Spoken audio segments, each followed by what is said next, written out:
Okay, so this video is going to be something a little different than normal. It's going to be mostly unscripted, it's going to be mostly rambling, and quite frankly a rant. And yes, I know this isn't a Halloween video given the fact that today is Halloween, but today also happens to be my birthday, so feel free to wish me a happy birthday in the comments, but I digress. Let's talk about loose plot threads. So as we all know in 40k, there are dozens if not hundreds of different stories going on at any given time, and quite frankly a lot of the time these do get wrapped up nicely into little self-contained arcs, they do reach some sort of satisfying conclusion, or at the very least some sort of semi-satisfying conclusion, adequate I suppose you could say. However, a lot of the time we get a plot thread that's introduced but never touched up on again. Now, sometimes you do get a plot thread that's left dangling for years, if not well over a decade, before it actually gets touched up on again. One of the more notable in this regard would be that of the fate of Rylanor, because at the end of, what was it? Galaxy in Flames, I think? Rylanor was said to have been seen by the traitors entering a hangar, and that was the last we heard of Rylanor's story for well over a decade. But thankfully that one did get tied up with the short story The Ancient Awaits, because hey, guess what? He was broadcasting a signal, he gets into a fight with Fulgrim, tells Fulgrim, "Fuck you dad," and blows up a virus bomb. Now don't get me wrong, there are some plot threads that are left open purely intentionally, more for speculative purposes or army building purposes more than anything else, A good example of this would be that of the Lost Primarchs. Now, the Lost Primarchs is a plot thread that, quite frankly, will never be resolved, to 100% conclusion.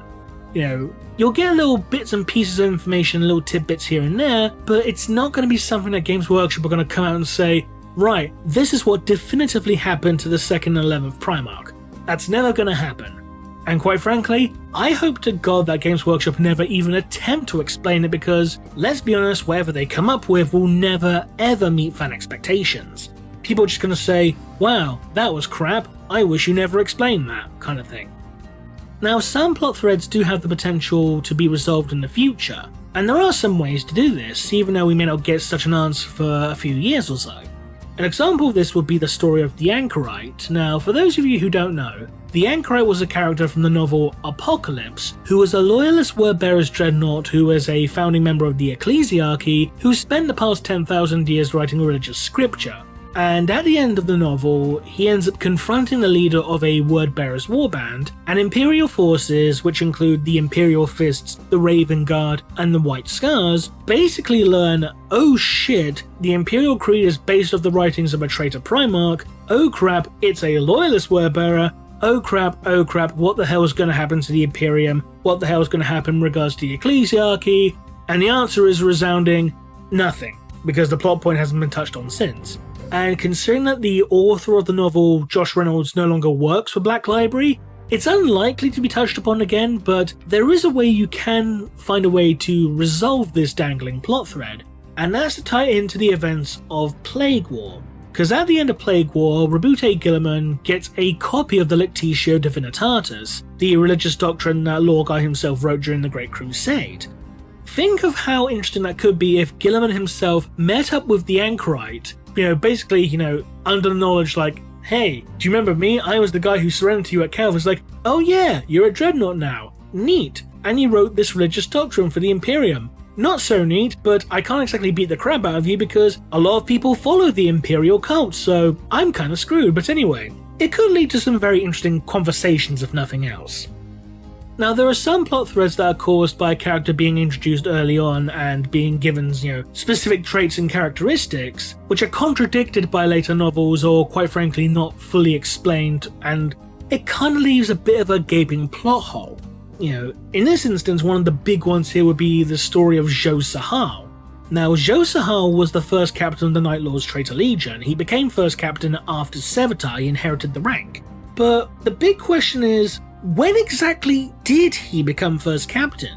Because we know he was first captain after Sevatar, but the moment that led him to being appointed the first captain, that's not been resolved as far as I'm aware, because, before Zhou Sahal could be appointed as first captain by Comrade Kurz was taken prisoner by, the Imperium Secundus trio, Guilliman, Lion, and Sanguinius, and imprisoned upon the invincible reason, then Sanguinius kicks him out of the ship into a stasis pod and leaves him drifting through space for the next century or so before he gets picked up. He eventually returns to Zagualsa, and he ends up telling the story to this, armchair carving of the Emperor made out of meat, but he still refers to Sevatar as his first captain at this point. Even though Josahal is in the Comrade Curse novel, he has dialogue, but he's never given any significance beyond any lip service of, hey, you remember this character from one of the best Night Lord novels ever written? Here he is. He gets 2 lines of dialogue. There's your fan service, peon.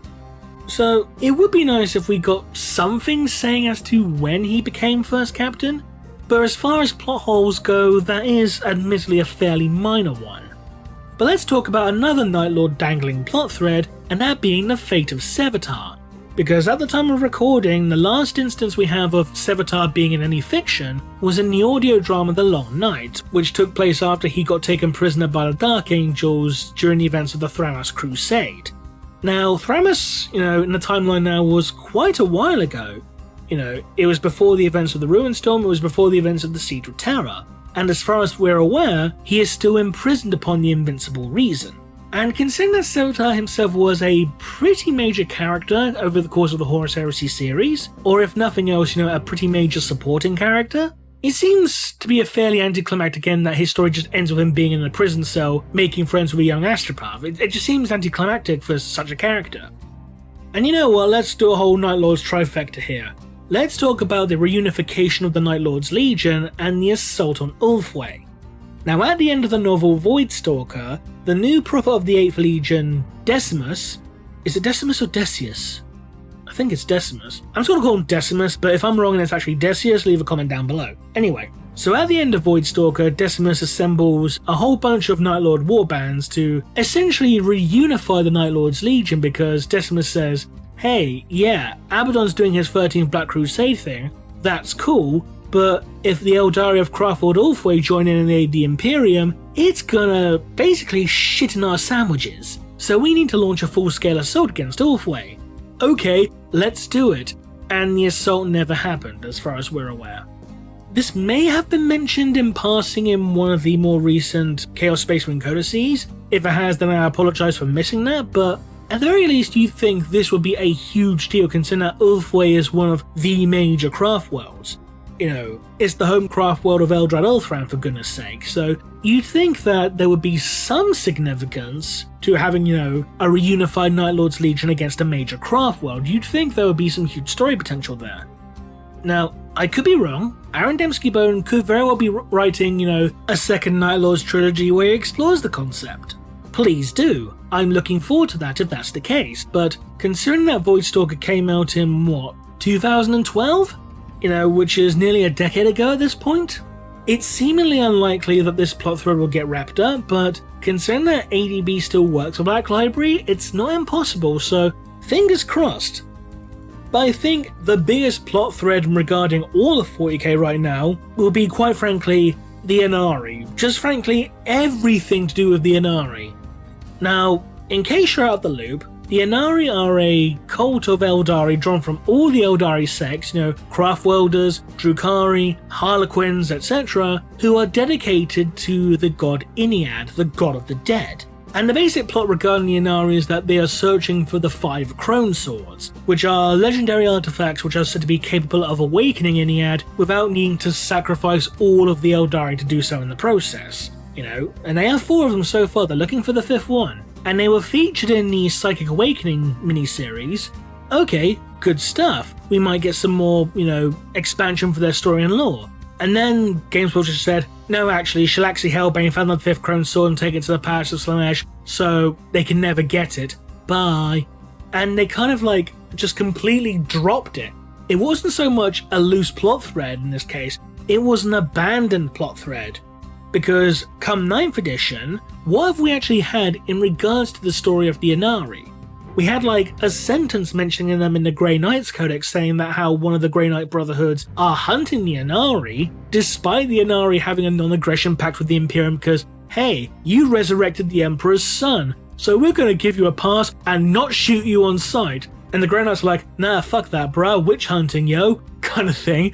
And considering that Gav Thorpe, who wrote the Rise of the Inari books, did mention on Twitter how the second Inari book did not sell that well, so that Games Workshop are not interested in commissioning the third book of the series. It seems like Games Workshop just basically given up on the Inari, which is a shame because the whole concept of these, death cult space elves was a pretty interesting one. Especially with all the stories, and political intrigue regarding, the relationship between the craft world and the Drukhari with the Inari as a whole. Because, as Drubelvek does not like the Inari, a lot of the craft worlds don't like the Inari, but some of the Cabals do like the Inari, and some of the craft worlds do like the Inari, and all this, and Games Workshop just went, nah, in the bin. Fuck it. It's just incredibly disappointing. I mean, I hope we do get a little bit more regarding the Inari in future, but let's be honest, given everything that's happened, it's, as I said before, it's not a case of the Inari being a loose plot thread, it's a case of the Inari being an abandoned one. And I'm not talking about Abaddon, not a spoiler here, the abandoned one being his name in Warhammer Fantasy. Yes, that's a thing, look up the Liber Chaotica. But anyway, I digress. As I said at the beginning of this video, it's unscripted, it's rambly, it's a rant. But what plot threads do you hope Games Workshop will actually try and attempt to tie up in the future? Leave a comment below, and feel free to wish me a happy birthday, and thanks for watching.